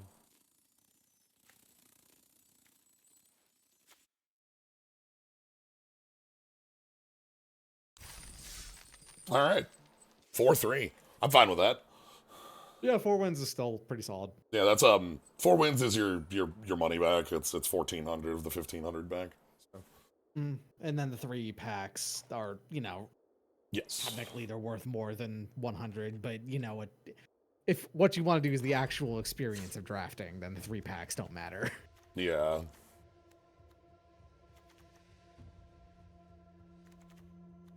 I wonder if I should have gotten greedier with Zavala picking that early. I saw a couple points where we could have like maybe picked up some black, maybe picked up some.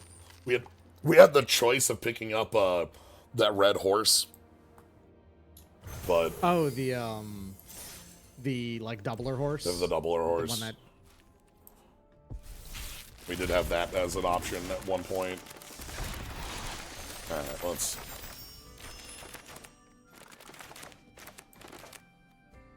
God, this is the most tragic thing I've ever seen. First, Didn't have any Cacrantulas. I've never drafted this Cactuar. That's a huge shame, given, like, not only is it fun because it's a Cactuar spider, also it's really good. It's consistently proven to be good. Yeah, if you have a, like, everything about this card is wild. Like, the targeting makes it hard to kill in a good way, making Big Green a lot more powerful of an archetype, because you can't just be like, you know, one of the problems with Big Green is that 1-for-1 removal just eats you alive. Yeah. And whereas, like, decks that are doing things like, trying to find, you know, Wanted Griffin here. 1-for-1 removal does not get eaten alive on. Things like that. But, like, the cards in this, but yeah, also cost 5 if you have a desert. And the reach is pretty meaningful. So, and green in this set has a lot going on for it. You know, Free Stride Commando, Throw from the Saddle's good removal. Just a lot of, like, good bodies. I guess you could mad this with the plot, like, Tormenting Voice. That'd be pretty good. Sure. That'd be, like, really good, I suppose. But yeah, Hellspur Brute. This thing's wild. Affinity for Outlaws. What a fun way to use Affinity. Yeah, I love Affinity in this way. Yeah. Like, that's super fun. Yeah, Miriam's a huge payoff for a very powerful... Every now and again, I had to think about, like, man, it's so nice to just see the fact that this is, like, the only card with Affinity in the set. And they just used it because, you know, they can now. They're willing to, like, I do like being able to pull in one-offs like that. I'm more a fan of, like, things like this. Yes. Like, you know, keywords being called keywords so that you can, A, use them with things that like the keywords, and B, find them. That was actually one of the things that, like, when they talked about we're eroding landfall to landfall, surveil to surveil, etc., was it's so much it's so much better to be able to, like, if I want to build a deck that cares about lands coming into play, like a landfall deck, all of a sudden there's a bunch of weird cards that are landfall cards, but you can't find them unless you're, like, looking in a Scryfall tagger, you know? And so, yeah. It simplifies it down anyway, because you'd have to look up specifically text of whenever land enters your battlefield. Yeah. Simplifying it down to just be the word landfall is nice for someone who just specifically wants to include cards with the word landfall on it. Yep. Which is now basically every card that has that text. Yeah. Funnily enough, with Landfall, it introduces more text. Landfall doesn't shorten anything. Surveil does, though. Surveil, like, super shortens things. Yeah, Surveil cuts a lot of text. It also gets rid of a lot of ambiguity. One of the cards that they pointed to that I think was, like that was called out in the video where Gavin's talking about this was from Kaldheim. There was, like, an impulse for, an anticipate. Blue 1, top 3, like, grab a card. Yeah. And then it had, like, a paragraph of text that just said, if you control a giant, flashback for blue. Right. But it's not flashback, so it interacts differently with the rules, and then it's also not, there was so, like, the fact that it wasn't flashback caused way more confusion than if it just said flashback. Exactly, yeah. So, but it's fundamentally the simple answer of how Magic works is that 99% of the time now, a person's judge in Magic. Hey, Comball, this motherfucker. This is the one you were. This is the one I was talking about before.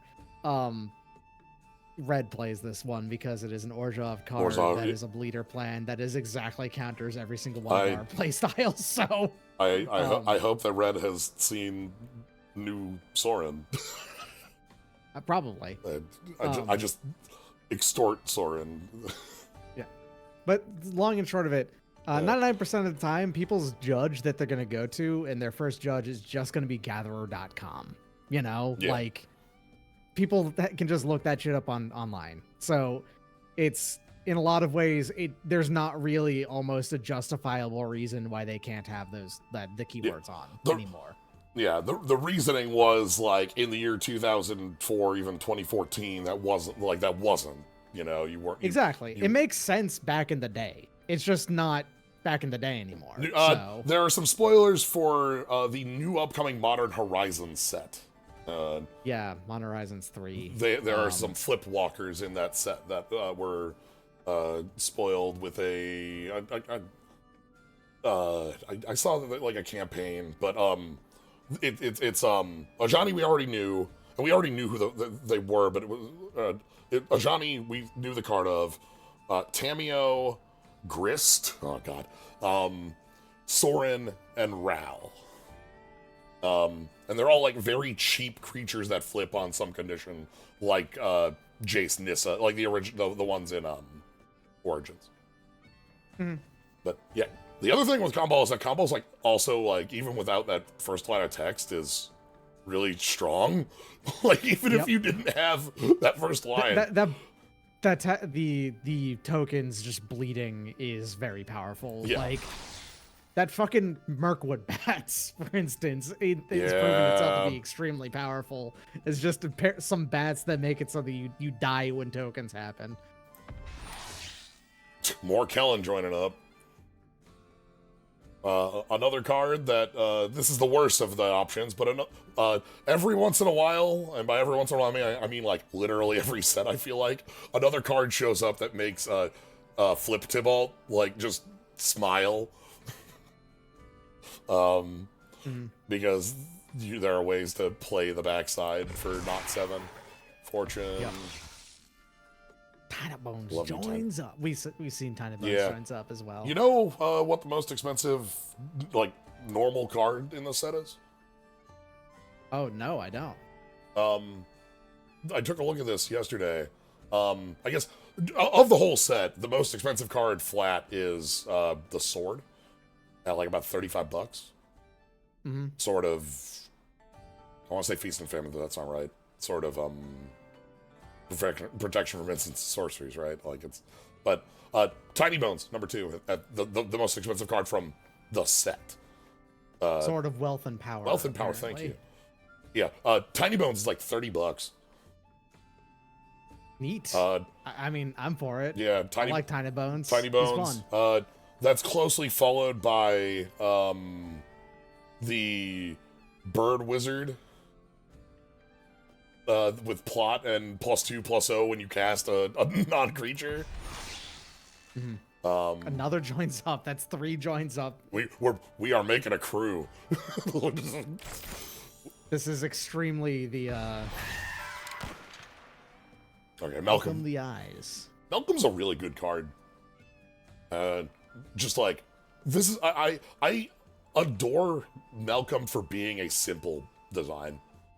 It's very, very few bits of text, still very powerful. Yeah. Flying haste, investigate on your second spell. Yeah, well, you know, like that the cast your second spell is fun. It is like a strong design because it has this built-in once per turn that isn't written on the card, so it doesn't look bad. Mm-hmm. You know, like when you read a card that just has a like, you know, this first ability, clause, you're kind of like, oh, because you read the text, you're like, that's cool, and then you read the limiter, and you're like, oh, like you. For what it's worth, this is a better limiter than most because it's every turn. It's 1 or more when it enters the battlefield, which means that while this can only trigger once, it can still make multiple tokens. Yes. Yeah. They've been doing this actually a little bit more often because there's like a couple of other triggers that are like this as well. I just appreciate like clean designs like this, you know, in like we definitely are in a world of over the last like years of like a very messy, complicated designs. Very complicated stuff, even down at, you know. I love you. I love Cat Tarantula. Cat Tarantula has a lot going on. So So the fact that this is a rare that is reasonably on power level, but has only 3 lines of text is quite, it's elegant. It's nice. Local purveyor, honest Rutstein clarifies, strengthens, no refunds policy. Ooh, Joaquin here is like, this is a card I think is super cool. I love the specific flavor that this has, where non-combat damage to a creature equal to that creature's toughness. Just Joaquin, here with a sniper. So when you take the perfect shot, you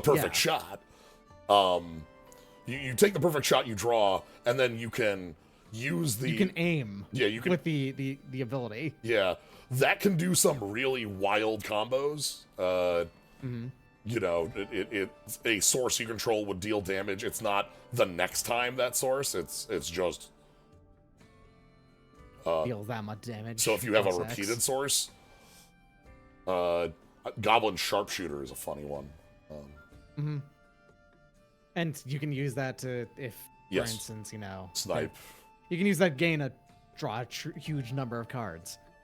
But I will just straight up say I am pretty impressed with how they've been handling designing Boros lately.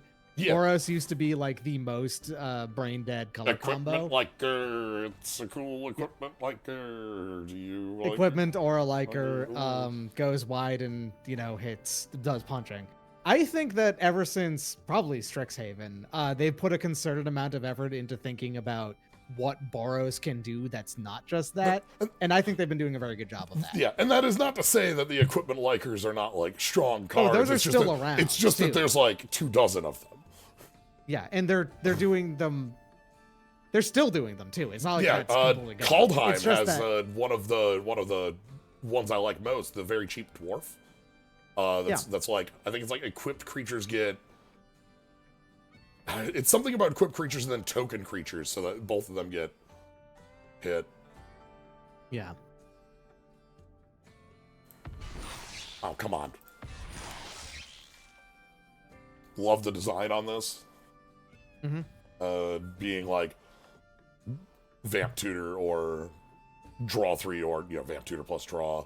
Also, can use it to kill, and a draw like lose 3 is that's 3 life is more than you would expect to be able to die from.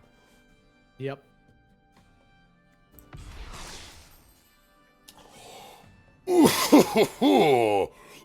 So this is a third wasteland? Yeah, so Dust Bowl, this is sacrifice a land, not sacrifice it. So this was a card from Mercadian Masks, because Mercadian Masks was made by people who hated mana. Fair. Like Rishdan Port is in that. Rising Waters is in that block. The like players don't untap lands, untap 1 land. But Dust Bowl has seen some play as just the way of like, look, if I need to deal with non-basic lands on a long-term basis, here it is. Bristlebill, Spine Sower. Double the number of +1/+1 characters. Discards on each creature you control.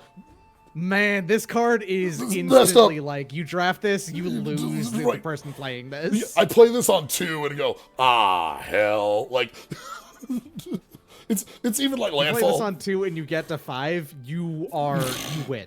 You just win. You might not even need to activate it, because like Landfall counters on your bear is pretty nice. Yeah, no, of course. I'm just saying, like, you're guaranteed basically to win at on 5. Incredible. What's the... Again, also actually a pretty simple design for a card that's a mythic. So... Yeah. Oh, it's free others. $550.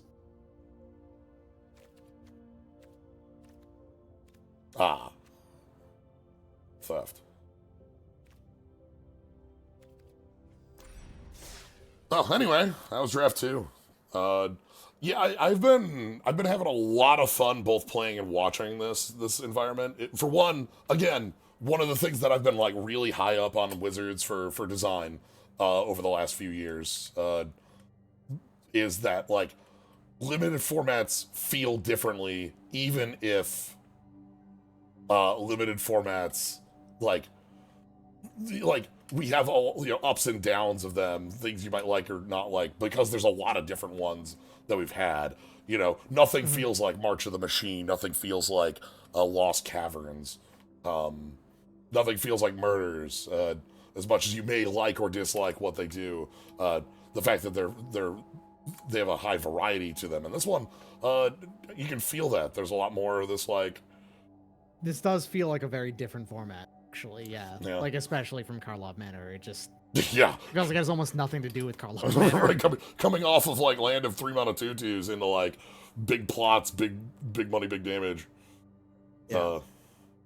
So yeah, it's nice to see that continues at these. Apparently, preliminary sales, both preliminary and hindsight sales stuff. Like Karlov Manor apparently didn't do super well, but Thunder Junction apparently is. It's On its early. yeah. Interesting. I know, like, so when Karlov Manor, when when the Manor came out, like the set was like, wow, this is very low value. Then the Surveil lands showed that they were way more powerful than they looked and read. Yeah, the Uh, Surveil lands are the really good so duels. like on the very early for the first week or two, it was like, wow, this set has like literally nothing going on in it. And then like Surveil lands and Vein Ripper also pulled a lot of heavy weight. So it's not as like it has a slightly like under reputation because on its first couple weeks it did have like nothing on the top end to be opening, but like the Surveil lands are a real bit in that set. Yeah. And like some of the cards prove to be better than expected. Again, Vein Ripper is the biggest of them because what if I can play that for 3 mana? Mhm. But yeah, Outlaws here, very cool. Has a lot of impact in a lot of different formats from what I've seen too. There's some, again, there's some cards we've been seeing that like people have been really up on. Like Satoru's the one I'm really like, oh god, this does some gnarly stuff. There's a couple artifacts in the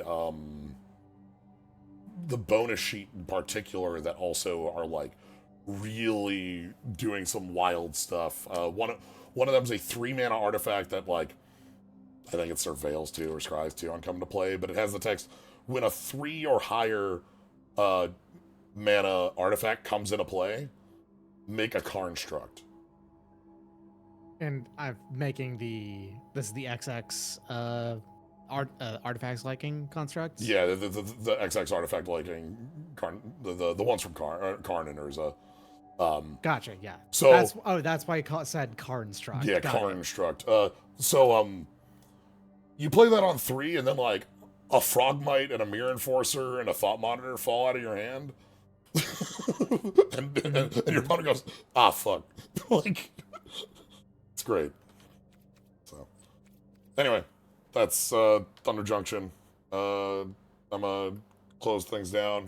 Thank you all for joining. Thank you, Doc, for jumping in on both these. I was only able to be at the start and end, but you know, Yeah, still. it's a fun format to watch.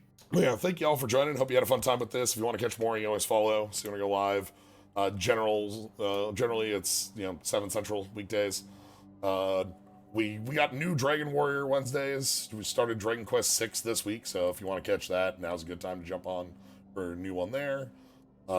Otherwise, things like this, things like Slay the Spire, all that jazz. So anyway, follow, subscribe. Thank you all for joining.